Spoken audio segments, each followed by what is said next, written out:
Welcome back. Now, in this video, we are going to learn about single sample mean tests and examples for using large sample. This constitutes part 2. What we are going to learn? The learning objectives are: some real life examples will be considered, the hypothesis, critical region and computation will be done for these problems. Decisions will be taken according to the procedure. Problem number 1, a standard pain reliever is known to bring relief in an average of 3.5 minutes with standard deviation 1.5.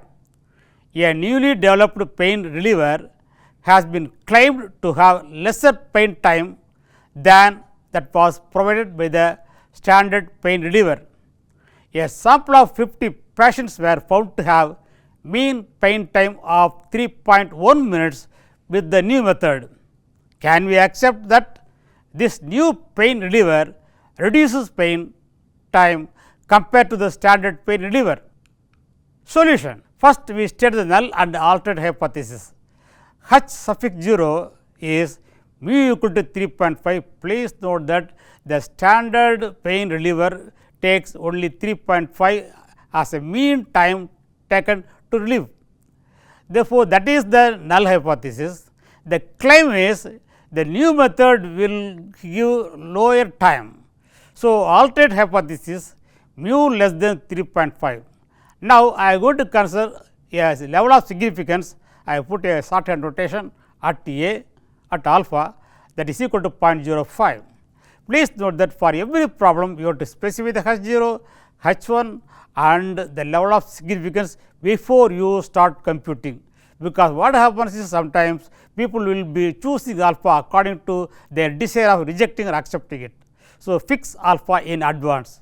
As the alternate hypothesis is less than type, the critical region is the interval minus infinity to 1.645. For reference, I have given the diagram.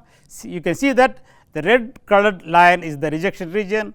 Above this line, the area under the curve is 0.05. Now, we compute the test statistics Z has the formula Z equal to x bar minus mu suffix 0 divided by sigma by square root of n. The computation gives Z equal to 3.1 minus 3.5 divided by the ratio 1.5 divided by square root of 50. This turns out to be minus 1.886. The test statistics falls in the rejection region. The decision is to reject H0. In the context of the problem, we can state that the data provides sufficient evidence at the 5% level of significance to conclude that the average pain time using the new pain reliever is smaller than the average time for the standard pain reliever. Now, problem 2, an automatic machine is set to fill jars with the mean level of 8.1 milliliter with the standard deviation of 0.22. A sample of 30 jars is found to have a mean value 8.2. If this value is significantly different from 8.1, the machine must be calibrated. First, note that the sample is 30 and they are asking if it is different from 8.1, they did say more or less. This is the point you have to note when you are trying to solve the problem. Determine if there is sufficient evidence in the sample to indicate at the 1% level of significance that the machine should be recalibrated. The solution: the natural assumption is that the machine is working properly. The suspicion is that the machine may be overfilling. Hence, the null hypothesis H is mu equal to 8.1. The alternate hypothesis K is mu is not equal to 8.1. Here, the level of significance is taken as alpha equal to 0.01, that is 10%. Because it is a two tail test, the 10% should be shared between left tail and right tail. The test is two-tailed one and hence the critical region is at both ends. The critical region is the outside of the interval minus 2.576, 2.576. The calculation yields, see the critical ratio, x bar minus mu suffix 0 divided by sigma divided by square root of n. After putting the values 8.2 for x bar, 8.1 for mu 0 and other values, we get 2.490 as the value. This statistics does not fall in the rejection region. Therefore, the decision is not to reject H. So, the data does not provide sufficient evidence at the 1% level of significance against H. We conclude that the machine does not need to be recalibrated. You can see this diagram that explains everything. The critical region is the red colored line, that is outside the region minus 2.5762 plus 2.576. Please note that they specify 10%. So, we have to give something to the left tail area, right tail area. Therefore, 0.005 on left side, another probability value 0.005 on right side, put together they come to 0.01. Problem number 3.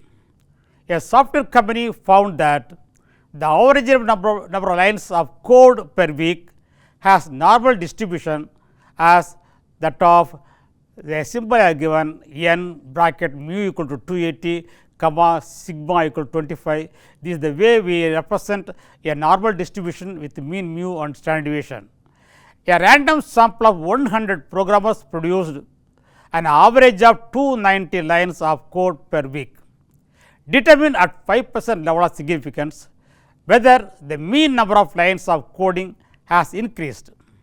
Solution: the null hypothesis is H is mu equal to 280. This is the what happening in the software company.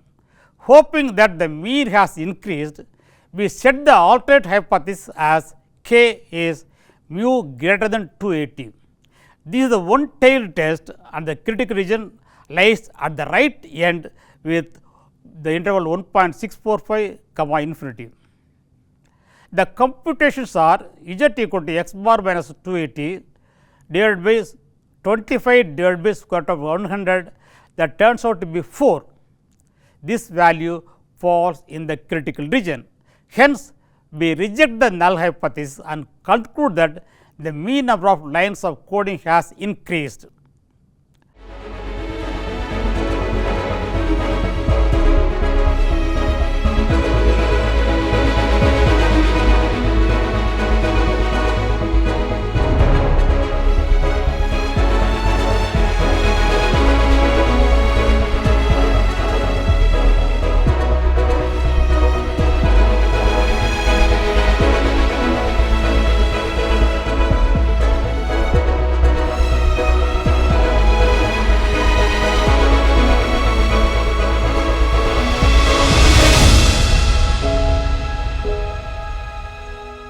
We have come to the end of the part 2. With this, we conclude this session and we will meet again in the next video. Thank you.